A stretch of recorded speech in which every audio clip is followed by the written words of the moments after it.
First ನೋಡೋದಾದ್ರೆ ಇಲ್ಲಿ first review ಮಾಡ್ಬಿಡ್ತೀನಿ, ಆಮೇಲೆ ನೆಕ್ಸ್ಟ್ ಪ್ರಿವ್ಯೂನು ಮಾಡಿರ್ತೀನಿ. ಎರಡೂನು ಮಾಡಿರ್ತೀನಿ ಗುರು, ಎರಡೂನು ನೋಡಿ ಬೇಗ. ಕೊನೆವರೆಗೂ ನೋಡಿ ಸಬ್ಸ್ಕ್ರೈಬ್ ಮಾಡ್ಕೊಳ್ಳಿ ಗುರು. Hi, welcome to the Ganesh stories. ವಿಡಿಯೋನ ಲಾಸ್ಟ್ ನೋಡಿ ಒಂದೊಂದು ಲೈಕ್, ಶೇರ್, ಸಬ್ಸ್ಕ್ರೈಬ್ ಮಾಡ್ಕೊಳ್ಳಿ. ಸುಮಾರು ಜನ ಸಬ್ಸ್ಕ್ರೈಬ್ ಮಾಡೋದೇ ನೋಡ್ತಿದ್ದೀರಾ. ಇವತ್ತಿನ ರಿವ್ಯೂ ಮ್ಯಾಚ್ ಬಂದ್ಬಿಟ್ಟು ಇಂಡಿಯಾ ವರ್ಸಸ್ ಸೌತ್ ಆಫ್ರಿಕಾ. ಈ ಮ್ಯಾಚ್ ಅಂತೂ ಇಂಟೆನ್ಷನ್ ಆಗಿತ್ತು. ಒಟ್ನಲ್ಲಿ ಎಲ್ಲೋ ಸೌತ್ ಆಫ್ರಿಕಾದವರು ಬುಡವರೆಗೂ ತಗೊಂಡೋಗಿ ಮ್ಯಾಚ್ನ ಗೆದ್ರ ಒಟ್ನಲ್ಲಿ ಅನ್ನೋದಕ್ಕಿಂತ ಈ ವಿಡಿಯೋನ ನೀವು ಲಾಸ್ಟವರೆಗೂ ನೋಡಬೇಕು, ಯಾರು ಗೆದ್ರು ಅಂತ ನಾನು ಹೇಳ್ತೀನಿ. ಒಟ್ನಲ್ಲಿ ಮೇನ್ ಗುರು, ಒಟ್ನಲ್ಲಿ ಇಂಡಿಯಾ ವರ್ಸಸ್ ಸೌತ್ ಆಫ್ರಿಕಾ ಅವರು ಇಲ್ಲಿ ಟಾಸ್ ಗೆದ್ಬಿಟ್ಟು ಸೌತ್ ಆಫ್ರಿಕಾದವರು ಆಸ್ ಯೂಸಲ್ ಇಲ್ಲಿ ಇಂಡಿಯಾದವರು ಬ್ಯಾಟಿಂಗ್ ಆಡಕ್ಕೆ ಬಂದರು. ಒಂದೊಳ್ಳೆ ಪಾರ್ಟ್ನರ್ಶಿಪ್ ಬಿಲ್ಡ್ ಆಯಿತು ಅನ್ಬೋದು. ಇಲ್ಲಿ ಯಶಸ್ವಿ ಜೈಸ್ವಾಲ್ ಬೇಗನೆ ಔಟ್ ಆದರೆ, ಇಲ್ಲಿ ರೋಹಿತ್ ಶರ್ಮನು ಬೇಗನೆ ಔಟ್ ಆದರು. ಮೇನ್ ಇಲ್ಲಿ ವಿರಾಟ್ ಕೊಹ್ಲಿ, ಗಾಯಕ್ವಾಡ್ 100 ರನ್ಗಳು ತುಂಬ ಚೆನ್ನಾಗಿ ಹೊಡೆದ್ರು ಅನ್ಬೋದು. ಮೇನು ಇಲ್ಲಿ ಗಾಯಕ್ವಾಡ್ಗೆ ಚಾನ್ಸ್ ಕೊಟ್ಟಿದ್ದು ಸಿಕ್ಕಾಪಟ್ಟೆ ಯೂಸ್ಫುಲ್ ಆಯಿತು ಅನ್ಬೋದು. ಒಟ್ಟಿನಲ್ಲಿ ಮೇನು ಇಲ್ಲಿ ಗಾಯಕ್ವಾಡ್ ಅವರು ನೆಕ್ಸ್ಟ್ ಲೆವೆಲ್ ಆಟನ ಆಡಿದ್ರು ಅಂಬೋದು. ವಿರಾಟ್ ಕೊಹ್ಲಿ ಅವರು ಅಷ್ಟೇ 2ನೇ ಸೆಂಚುರಿ 2ನೇ ಮ್ಯಾಚಲ್ಲಿ ಹೊಡೆದ್ರು. ಒಟ್ಟಿನಲ್ಲಿ ಇಲ್ಲಿ ಸಿಕ್ಕಾಪಟ್ಟೆ ಇಂಟೆನ್ಷನ್ ಹೊಡೆದಿದ್ದು ನನ್ನ ಪ್ರಕಾರ ಇಲ್ಲಿ ಗಾಯಕ್ವಾಡ್ ಅವರು. ಯಾಕೆಂದರೆ ಫಸ್ಟ್ನೇ ಸೆಂಚುರಿ ODIಲಿ ಇವರು, ಅದು ವಿರಾಟ್ ಕೊಹ್ಲಿ ಜೊತೆ ಸಿಕ್ಕಾಪಟ್ಟೆ ಎಕ್ಸ್ಪೀರಿಯನ್ಸ್ ಪ್ಲೇಯರ್ ಜೊತೆ ಇವರು ಹೊಡೆದಿದ್ದು ಸಿಕ್ಕಾಪಟ್ಟೆ ಯೂಸ್ಫುಲ್ಲು ಆಗಿರುತ್ತೆ. ನೆಕ್ಸ್ಟ್ ಲೆವೆಲ್ ಎಕ್ಸ್ಪೀರಿಯನ್ಸ್ ಆಗಿರುತ್ತೆ. ಯಾವ ಟೈಮಲ್ಲಿ ಹೆಂಗೆ ಆಡಬೇಕು ಅನ್ನೋ ಟೈಮಲ್ಲಿ ಗೊತ್ತಾಗಿರುತ್ತೆ ಅಂತ ನನಗೇನೋ ಒಟ್ನಲ್ಲಿ ಗೊತ್ತಾಯಿತು. ಒಟ್ನಲ್ಲಿ ವಿರಾಟ್ ಕೊಹ್ಲಿ ಅವರು ಇವರಿಬ್ಬರ ಪಾರ್ಟ್ನರ್ಶಿಪ್ ಸಿಕ್ಕಾಪಟ್ಟೆ 200 ಪಾರ್ಟ್ನರ್ಶಿಪ್ ಆಯಿತು. ಒಟ್ನಲ್ಲಿ ಇವರಿಬ್ಬರು ಆದಮೇಲೆ ಒಂಚೂರು ಈ ರನ್ನು ಒಂಚೂರು ಡೌನ್ಫಾಲ್ ಆಯಿತು ಅಂತ ನನಗೇನೋ ಅನ್ನಿಸ್ತು. ಮೇನು ಇಲ್ಲಿ ರಾಹುಲ್ ಅವರು ಒಂಚೂರು ಚೆನ್ನಾಗಿ ಹಾಫ್ ಸೆಂಚುರಿ ಹೊಡೆದ್ರೆ, ಇಲ್ಲಿ ಅವ್ರ ಜೊತೆ ಆಸ್ ಯೂಶುವಲ್ ಇಲ್ಲಿ ವರುಣ್ ಇಲ್ಲಿ ಚೆನ್ನಾಗಿ ಆಡಲಿಲ್ಲ ಅನ್ಬೋದು. ಇಲ್ಲಿ ವಾಷಿಂಗ್ಟನ್ ಸುಂದರ್ ಅಂತ ಹೇಳ್ಕೊಳ್ಳೋ ಆಟ ಆಡಲಿಲ್ಲ. ಒಟ್ನಲ್ಲಿ ಬೇಗನೆ ಔಟ್ ಆದರು. ಈ ಕಡೆ ಬೌಲಿಂಗಲ್ಲೂ ಇವರು ಫಿಟ್ ಇಲ್ಲ, ಬ್ಯಾಟಿಂಗಲ್ಲೂ ಅಂತ ಹೇಳ್ಕೊಳ್ಳೋ ODIಲಿ ಇವರು ಚೆನ್ನಾಗಿ ಆಡ್ತಿಲ್ಲ. ಒಟ್ಟಿನಲ್ಲಿ ರವೀಂದ್ರ ಜಡೇಜಾ ಆಸ್ ಯೂಶುವಲ್ ಇಲ್ಲಿ ಟುಕು ಆಟನ ಆಡಿದ್ರು ಲಾಸ್ಟ್ವರೆಗೂ. ಇವರಿಬ್ಬರು ನಿಂತ್ಕೊಂಡು ರಾಹುಲ್ ಮತ್ತು ರವೀಂದ್ರ ಜಡೇಜಾ ಒಂದೊಳ್ಳೆ ಪಾರ್ಟ್ನರ್ಶಿಪ್ನ ಬಿಲ್ಡ್ ಮಾಡ್ಕೊಂಡು ಹೋದ್ರು. ಒಟ್ನಲ್ಲಿ ಮೇನ್ ಗುರು ವಿರಾಟ್ ಕೊಹ್ಲಿ, ಗಾಯಕ್ವಾಡ್, KL ರಾಹುಲ್ ಇವರು 3 ಜನ ತುಂಬ ಚೆನ್ನಾಗಿ ಆಡಿದ್ರು. ಇನ್ನು ಮಿಕ್ತವರೆಲ್ಲ ಪವರ್ ಪ್ಲೇಲಿ ರೋಹಿತ್ ಶರ್ಮಾ, ಯಶಸ್ವಿ ಜೈಸ್ವಾಲ್ ಒಂದೊಳ್ಳೆ ಸ್ಟಾರ್ಟ್ನ ಕೊಟ್ಟರು.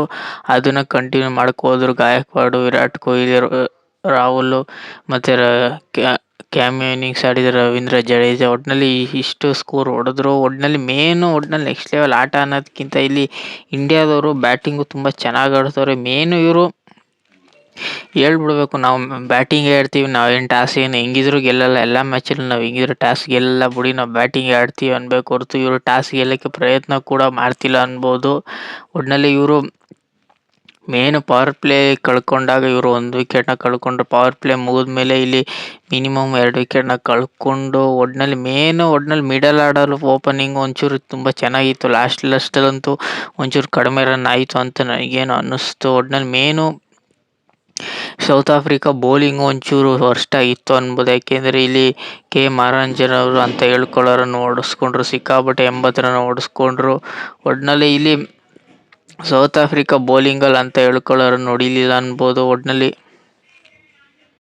ಮೇನು ಗುರು ಇಲ್ಲಿ ಇಂಡಿಯಾದವರು ತುಂಬ ಚೆನ್ನಾಗಿ ಬ್ಯಾಟಿಂಗ್ನ ಆಡಿದ್ರು ಅನ್ಬೋದು. ಇವರು ಟೋಟಲ್ ಆಗಿ 358 ರನ್ನ 5 ವಿಕೆಟ್ ಕಳ್ಕೊಂಡು ಇಂಡಿಯಾದವರು ಸೌತ್ ಆಫ್ರಿಕಾ ಟಾರ್ಗೆಟ್ ಮಾಡೋಕೆ ಕೊಟ್ಟರು. ಒಟ್ಟಿನಲ್ಲಿ ಮೇನು ಇಲ್ಲಿ ಓಪನರ್ ಆಗಿ ಮಾರ್ಕಮ್ ಅವರು ಚೆಚ್ಚಿ ಕೇಳಿದ್ರು ಅನ್ಬೋದು. ಇಲ್ಲಿ ಡಿಕಾಕ್ ಅವರು ಬೇಗನೆ ಔಟ್ ಆದರು. ಇಲ್ಲಿ ಮೇನು ಮಾರ್ಕಮ್ ಅವರು 100 ರನ್ ಕಂಪ್ಲೀಟ್ ಮಾಡೋ 98 ಬಾಲ್ಗೆ 110 ರನ್ ಹೊಡೆದ್ರು. ಒಟ್ಟಿನಲ್ಲಿ ಅವ್ರದ್ದೇ ಸಿಕ್ಕಾಬಟ್ಟೆ ಇಲ್ಲಿ ಅಡಿಪಾಯ ಆಗಿದೆ. ಅವ್ರ ಪ್ರಕಾರ ಇಲ್ಲಿ ಬೌಮಾ ಮತ್ತು ಮಾರ್ಕಮ್ ಅವರು ಅವರಿಬ್ಬರದೇ ಮೇನು ಅಡಿಪಾಯ ಆಗಿದ್ದು. ಅವ್ರ ಕಡೆ ಬಂದ ಯಾನ್ಸನ್ ಅವರು. ಒಟ್ಟಿನಲ್ಲಿ ಇಲ್ಲಿ ಸಿಕ್ಕಾಪಟ್ಟೆ ಕ್ಯಾಮಿಯೋ ಇನ್ನಿಂಗ್ಸ್ಗಳು ನೆಕ್ಸ್ಟ್ ಲೆವೆಲ್ ಆಯಿತು ಅನ್ಬೋದು.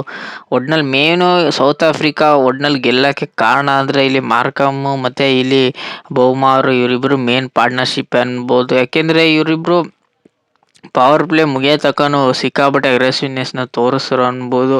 ಒಟ್ಟಿನಲ್ಲಿ ಮೇನು 10 4 ಹೊಡೆಯೋದಾಗಲಿ 4 ಹೊಡೆಯೋದಾಗಲಿ ನೆಕ್ಸ್ಟ್ ಲೆವೆಲ್ ಆಟನ ಆಡಿದ್ರು ಅನ್ಬೋದು.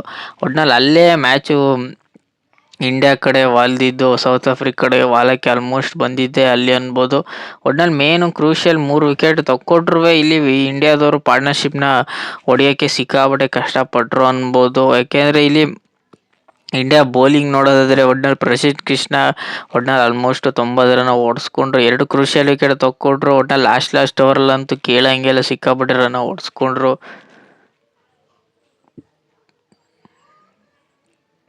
ಒಟ್ನಲ್ಲಿ ನೆಕ್ಸ್ಟ್ ಲೆವೆಲ್ ಓಡಿಸ್ಕೊಂಡ್ರು ಅನ್ಬೋದು. ಯಾಕೆಂದ್ರೆ ಇಲ್ಲಿ ಅಶ್ವಥ್ ಸಿಂಗ್ ಅಷ್ಟೇ ಸಿಕ್ಕಾಪಟ್ಟೆ ರನ್ ಓಡಿಸ್ಕೊಂಡ್ರು. ಇಲ್ಲಿ ಹರ್ಷಿತ್ ರಾಣಾ, ಪ್ರಸಿದ್ಧ ಕೃಷ್ಣ ಒಟ್ನಲ್ಲಿ ಮೇನ್ ಬೌಲರ್ ಆಗಿದ್ರು. ಇವ್ರು ಇಬ್ರು ಏನು ಯೂಸ್ಫುಲ್ ಇಲ್ಲ ಅನ್ಬೋದು. ಯಾಕೆಂದ್ರೆ ಇವರು 10 ಓವರ್ಗೆ 70 ರನ್ ಓಡಿಸ್ಕೊಂಡ್ರೆ ಪ್ರಸಿದ್ಧ ಕೃಷ್ಣ 8 ಓವರ್ಗೆ ಇಲ್ಲಿ 90 ರನ್ ಓಡಿಸ್ಕೊಂಡ್ರು. ಇಲ್ಲಿ ವಾಷಿಂಗ್ಟನ್ ಸುಂದರ್ ಏನು ಬೌಲಿಂಗಲ್ಲೂ ಯೂಸ್ ಇಲ್ಲ, ಬ್ಯಾಟಿಂಗಲ್ಲೂ ಯೂಸ್ ಇಲ್ಲ ಅನ್ಬೋದು. ರವೀಂದ್ರ ಜಡೇಜಾನು ಅಷ್ಟೇ ಈ ಮ್ಯಾಚಲ್ಲಂತೂ ಯೂಸ್ ಇಲ್ಲ ಅನ್ಬೋದು. ಕುಲ್ದೀಪ್ ಯಾದವ್ ಅಂತೂ ನೆಕ್ಸ್ಟ್ ಲೆವೆಲ್ 80 ರನ್ ಓಡಿಸ್ಕೊಂಡ್ರು. ಒಟ್ನಲ್ಲಿ ಇಂಡಿಯಾ ಬೌಲಿಂಗ್ ತೀರಾ ವರ್ಸ್ಟ್ ಆಗಿತ್ತು. ಮತ್ತು ಕ್ಯಾಚಿಂಗ್ಗಳಾಗಲಿ ಫೀಲ್ಡಿಂಗ್ಗಳಾಗಲಿ ಇವರು ತಡೆದಿದ್ರೆ ಅಲ್ಲಿ ಮ್ಯಾಚು ಬುಡುಕ್ ತಗೊಂಡೋಗಿ ಮ್ಯಾಚ್ ಗೆಲ್ಲೋ ಚಾನ್ಸಸ್, ಹೋದ ಮ್ಯಾಚ್ ಗೆಲ್ಲೋ ಚಾನ್ಸಸ್ ಇದ್ದಂಗೆ ಈ ಮ್ಯಾಚ್ ಇರ್ತಿತ್ತೇನೋ. ಒಟ್ನಲ್ಲಿ ಅದನ್ನು ಇವರು ಸಿಕ್ಕಾಪಟ್ಟೆ ಕ್ಯಾಚ್ ಡ್ರಾಪ್ಗಳಾಗಲಿ ಮ್ಯಾಚ್ನ ಅಲ್ಲೇ ಡ್ರಾಪ್ ಮಾಡಿಕೊಂಡ್ರು ಅಂತ ನನಗೇನು ಅನ್ನಿಸ್ತು.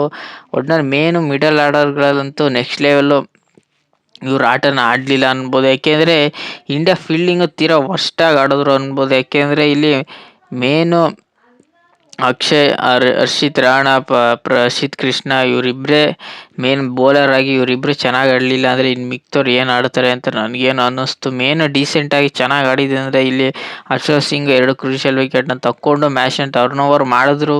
ಒಟ್ಟಿನಲ್ಲಿ ಇವರಿಬ್ಬರು ಮೇನ್ ಬೌಲಿಂಗ್ ಆಗಿ ಸಿಕ್ಕಾಪಟ್ಟೆ ರನ್ ಹೊಡೆಸ್ಕೊಂಡ್ರು. ಗಂಭೀರ್ ಅವರ ತೀರಾ ವರ್ಸ್ಟ್ ಟೀಮಿಂದ ಇದು ಸೋತ್ರ ಅಂದರೆ ಹೌದು ಸೋತರು ಅಂತ ನನಗೇನು ಅನ್ನಿಸ್ತಿದೆ. ಇವರು ಏನು ಅನ್ಕೋತಾರೆ ಅದನ್ನೇ ಮಾಡೋ ಚಾನ್ಸಸ್ ಸಿಕ್ಕಾಬಿಟ್ಟೆ ಇದೆ. ಆದರೆ ಟೀಮು ಗೆಲ್ಲೋ ಕಡೆ ಅಂತೂ ಇವರು ನೋಡ್ತಿಲ್ಲ. ಯಾರನ್ನ ಆಡಿಸ್ಬೇಕು ಅವ್ರನ್ನೇ ಆಡಿಸ್ಬೇಕು ಅಂತ ಅನ್ಕೋತಾರೆ. ಆದರೆ ಅವರಿಂದ ಅಂತ ಹೇಳ್ಕೊಳ್ಳೋ ಆಟ ಅಂತೂ ಬರ್ತಿಲ್ಲ ಅಂತ ನನಗೇನು ಅನ್ನಿಸ್ತಿದೆ. ಒಟ್ಟಿನಲ್ಲಿ ಇಂಡಿಯಾ ಬೌಲಿಂಗು ಸಿಕ್ಕಾಪಟ್ಟೆ ವರ್ಸ್ಟಾಗಿ ಕಾಣ್ತಿದೆ. ಅದರಿಂದನೇ ಇವರು ಮ್ಯಾಚ್ನ ಸೋತರು.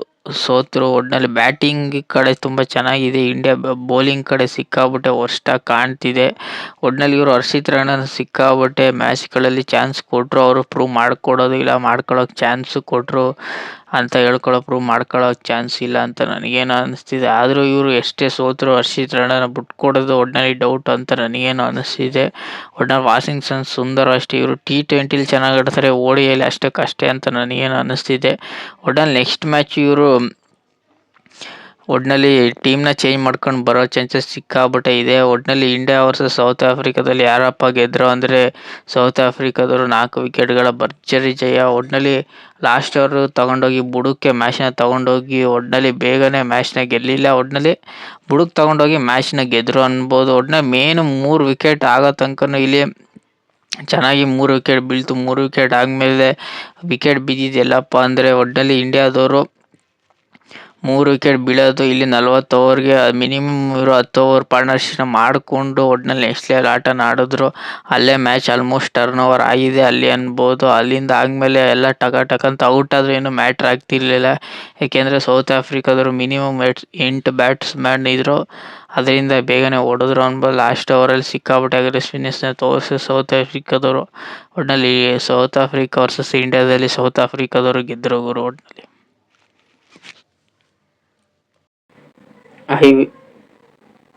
ಇವತ್ತಿನ ಪ್ರಿವ್ಯೂ ಮ್ಯಾಚ್ ಬಂದ್ಬಿಟ್ಟು ಮೇನ್ ಗುರು. ಒಟ್ಟಿನಲ್ಲಿ ಇಂಡಿಯಾ ವರ್ಸಸ್ ಸೌತ್ ಆಫ್ರಿಕಾ 3ನೇ ಮ್ಯಾಚ್. ಈ ಮ್ಯಾಚ್ ಅಂತೂ ಇಂಡಿಯಾ ಗೆಲ್ತಾರೆ, ಗೆಲ್ಲೇಬೇಕು. ಒಟ್ಟಿನಲ್ಲಿ ಈ ಮ್ಯಾಚ್ ಡೇ ಇರುತ್ತೆ. ಒಟ್ಟಿನಲ್ಲಿ ಇಲ್ಲಿ ಈ ಮ್ಯಾಚ್ ಎಷ್ಟು ಗಂಟೆಗಪ್ಪ ಸ್ಟಾರ್ಟ್ ಆಗುತ್ತೆ ಅಂದರೆ 12:30 ಆಚೆ ಸ್ಟಾರ್ಟ್ ಆಗುತ್ತೆ ಈ ಮ್ಯಾಚು.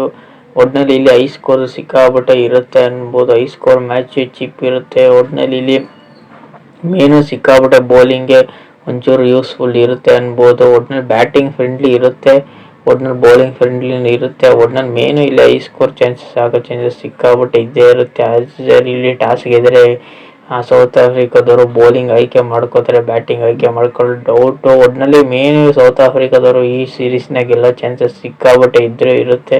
ಒಟ್ಟಿನಲ್ಲಿ ಕೊನೆವರೆಗೂ ಇವರು ಬಿಟ್ಕೊಡೋದಿಲ್ಲ. ಇಂಡಿಯಾ ಸೋತ್ರು ಏನು ಆಶ್ಚರ್ಯ ಪಡೋ ಚಾನ್ಸಸ್ ಅಂತ ಇಲ್ಲ ಅನ್ಬೋದು. ಯಾಕೆಂದರೆ ಇಲ್ಲಿ ಮೇನು ಇಲ್ಲಿ ಟಾಸ್ ಗೆದ್ರೆ ಇಲ್ಲಿ ಸೌತ್ ಆಫ್ರಿಕಾದವರು ಬೌಲಿಂಗು ತಗೋಬೋದು, ಬ್ಯಾಟಿಂಗು ತಗೋತಾರೆ. ಒಟ್ಟಿನಲ್ಲಿ ಇಲ್ಲಿ ಮೇನು ಇಲ್ಲಿ ಪಿಚ್ ರಿಪೋರ್ಟ್ ಪ್ರಕಾರ ನೋಡೋದಾದ್ರೆ ಇಲ್ಲಿ ಟಾಸ್ ಗೆದ್ದವರು 99% ಬೌಲಿಂಗ್ ತಗೊಳ್ಳೋ ಚಾನ್ಸಸ್ ಸಿಕ್ಕಾಪಟ್ಟೆ ಇದೆ ಅನ್ಬೋದು. ಒಟ್ಟಿನಲ್ಲಿ ಮೇನ್ ಗುರು. ಒಟ್ಟಿನಲ್ಲಿ ಇಂಡಿಯಾ ಏನೇ ಇವೆಲ್ಲ ಇದ್ರು ಒಟ್ನಲ್ಲಿ ವಿರಾಟ್ ಕೊಹ್ಲಿ, ಗಾಯಕ್ವಾಡ್, ರೋಹಿತ್ ಶರ್ಮಾ ಇವ್ರು 3 ಜನದಲ್ಲಿ ಒಬ್ರು ಕ್ಲಿಕ್ ಆದ್ರೂ ಒಟ್ನಲ್ಲಿ ಗೆಲ್ಲೋ ಚಾನ್ಸಸ್ ಸಿಕ್ಕಾಪಟ್ಟೆ ಇದ್ದೇ ಇರುತ್ತೆ. ಮೇನು ಓಪನಿಂಗು ಇಂಡಿಯಾಗೆ ಸ್ಟಾರ್ಟ್ ತುಂಬ ಚೆನ್ನಾಗಾದ್ರೆ ಒಂಚೂರು ಸಿಕ್ಕಾಪಟ್ಟೆ ಚೆನ್ನಾಗಿರುತ್ತೆ ಅನ್ಬೋದು. ಓಪನಿಂಗ್ ಒಂಚೂರು ಡೌನ್ ಆದರೆ ಒಂಚೂರು ಸಿಕ್ಕಾಪಟ್ಟೆ ಕಷ್ಟ ಆಗೋ ಚಾನ್ಸಸ್ ಸಿಕ್ಕಾಪಟ್ಟೆ ಇದೆ ಗುರು. ಒಟ್ನಲ್ಲಿ ಇಂಡಿಯಾದ ಟೀಮಲ್ಲಿ ಒಂಚೂರು ಏನಾದ್ರು ಚೇಂಜಸ್ ಇರುತ್ತಾ ಅಂದರೆ ನನ್ನ ಪ್ರಕಾರ 99% ಇರೋ ಚಾನ್ಸಸ್ ಇದ್ದೇ ಇರುತ್ತೆ. ಯಾಕೆಂದರೆ ವಾಷಿಂಗ್ಟನ್ ಸುಂದರ್ನ ಈ 3ನೇ ಮ್ಯಾಚಲ್ಲಿ ಇವರು ಆಡ್ಸೋ ಡೌಟ್ ಅನ್ಬೋದು. ಏನು ಗುರು, ಇಲ್ಲಿ ಇಂಡಿಯಾ ವರ್ಸಸ್ ಸೌತ್ ಆಫ್ರಿಕಾ ಮ್ಯಾಚಲ್ಲಿ ಟೀಮಲ್ಲಿ ಯಾರ್ಯಾರು ಆಡ್ತಾರೆ ಅಂದರೆ ಇಲ್ಲಿ ರಾಹುಲ್ ಅವರು ಕ್ಯಾಪ್ಟನ್ ಆಗಿರ್ತಾರೆ. ಇಲ್ಲಿ ರೋಹಿತ್ ಶರ್ಮಾ, ವಿರಾಟ್ ಕೊಹ್ಲಿ ಆಡಿಸ್ತಾರೆ, ಯಶಸ್ವಿ ಜೈಸ್ವಾಲ್ ಆಡಿಸ್ತಾರೆ, ಗಾಯಕ್ವಾಡ್ನ ಆಡಿಸ್ತಾರೆ. ನನ್ನ ಪ್ರಕಾರ ಇಲ್ಲಿ ವಾಷಿಂಗ್ಟನ್ ಸುಂದರ್ಗೆ ಇಲ್ಲಿ ತಿಲಕ್ ವರ್ಮನ ಹಾಕಬೋದು. ಒಟ್ನಲ್ಲಿ ಇವರು ವಾಷಿಂಗ್ಟನ್ ಸುಂದರ್ನ ಒಟ್ನಲ್ಲಿ ಈ 3ನೇ ಮ್ಯಾಚಲ್ಲಿ ಹಾಕೊಳ್ಳೋ ಡೌಟು ಅನ್ಬೋದು. ಹರ್ಷಿತ್ ರಾಣನ್ ನನ್ನ ಪ್ರಕಾರ ಹಾಕೊಳ್ಳೋ ಡೌಟು. ಒಟ್ನಲ್ಲಿ ಕುಲ್ದೀಪ್ ಯಾದವ್ನ ಹಾಕೋತಾರೆ, ಅಶ್ವಿನ್ ಸಿಂಗ್ನ ಹಾಕೋತಾರೆ, ಪ್ರಸಿದ್ಧ್ ಕೃಷ್ಣನ್ ಹಾಕೊಳ್ಳೋ ಡೌಟು ಅನ್ಬೋದು. ಒಟ್ನಲ್ಲಿ ಪ್ರಸಿದ್ಧ್ ಕೃಷ್ಣ, ಹರ್ಷಿತ್ ರಾಣಾ ಮತ್ತು ವಾಷಿಂಗ್ಟನ್ ಸುಂದರ್ ಈ 3 ಜನನ ಚೇಂಜ್ ಮಾಡೋ ಚಾನ್ಸಸ್ ಸಿಕ್ಕಾಪಟ್ಟೆ ಇದ್ದೇ ಇರುತ್ತೆ. ಒಟ್ನಲ್ಲಿ ರವೀಂದ್ರ ಜಡೇಜನ ಆಡಿಸ್ತಾರೆ ಅನ್ಬೋದು. ಒಟ್ನಲ್ಲಿ ಇಂಡಿಯಾದವರು ಟೀಮ್ನ 99% ಚೇಂಜ್ ಮಾಡೋ ಚಾನ್ಸಸ್ ಸಿಕ್ಕಾಪಟ್ಟೆ ಇದೆ ಅನ್ಬೋದು. ಯಾಕೆಂದರೆ ಇಲ್ಲಿ ಮೇನು ಈ ಮ್ಯಾಚು ಕ್ರೂಷಿಯಲ್ ಮ್ಯಾಚ್ ಆಗೋ ಚಾನ್ಸಸ್ ಸಿಕ್ಕಾಪಟ್ಟೆ ಇದೆ. ಈ ಸೀರೀಸ್ ಗೆಲ್ಲೋ ಚಾನ್ಸಸ್ಸು 3ನೇ ಮ್ಯಾಚಿಗೆ ಗೆಲ್ಲೇಬೇಕು ಗುರು. ಲಾಸ್ಟ್ ಮ್ಯಾಚು ಒಟ್ನಲ್ಲಿ 2-1 ಮಾಡೋ ಚಾನ್ಸಸ್ ಸಿಕ್ಕಾಪಟ್ಟೆ ಇದೆ ಅನ್ಬೋದು. ಒಟ್ನಲ್ಲಿ ವಿರಾಟ್ ಕೊಹ್ಲಿ ಈ ಮ್ಯಾಚಲ್ಲಿ 100 ರನ್ ಹೊಡಿತಾರೆ. ರೋಹಿತ್ ಶರ್ಮಾ ಒಂದು 50 ರನ್ ಹೊಡಿತಾರೆ. ಯಶಸ್ವಿ ಜೈಸ್ವಾಲ್ 100 ರನ್ ಹೊಡೆದ್ರು ಏನು ಆಶ್ಚರ್ಯ ಪಡೋ ಚಾನ್ಸಸ್ ಏನು ಇಲ್ಲ ಅನ್ಬೋದು. ಇಲ್ಲಿ ಗಾಯಕ್ವಾಡು ಈ ಮ್ಯಾಚಲ್ಲಿ ಏನಾದ್ರು ಮಿಸ್ ಆಗಿ 100 ಹೊಡೆದ್ರೆ ಚೆನ್ನಾಗಿರುತ್ತೆ ಅನ್ಬೋದು. ಒಟ್ನಲ್ಲಿ ಇಂಡಿಯಾ ಓಪನಿಂಗು ಒಂಚೂರು ಚೆನ್ನಾಗಾದರೆ ನೆಕ್ಸ್ಟ್ ಲೆವೆಲ್ ಇರುತ್ತೆ ಅನ್ಬೋದು. ಒಟ್ನಲ್ಲಿ ಇಂಡಿಯಾದವರು ತೀರಾ ಸ್ಟ್ರಗಲ್ ಪಡ್ತಿರೋದೆ ನನ್ನ ಪ್ರಕಾರ ಬೌಲಿಂಗಲ್ಲಿ ಅನ್ಬೋದು. ಹರ್ಷಿತ್ ರಾಣಾ ಜಾಗಕ್ಕೆ ಇಲ್ಲಿ ಬೇರೆಯವ್ರನ್ನ ಹಾಕ್ಕೊಳ್ಳೇಬೇಕು ಗುರು ಅನ್ನೋ ಚಾನ್ಸಸ್ ಸಿಕ್ಕಾಪಟ್ಟೆ ಇದೆ. ಇಲ್ಲಿ ಕುಲ್ದೀಪ್ ಯಾದವ್ನ ಚೇಂಜ್ ಮಾಡಬಾರ್ದು ಗುರು. ರವೀಂದ್ರ ಜಡೇಜನೂ ಚೇಂಜ್ ಮಾಡಬಾರ್ದು, ರಾಹುಲ್ನ ಚೇಂಜ್ ಮಾಡಬಾರ್ದು. ಮೇನು ಇಲ್ಲಿ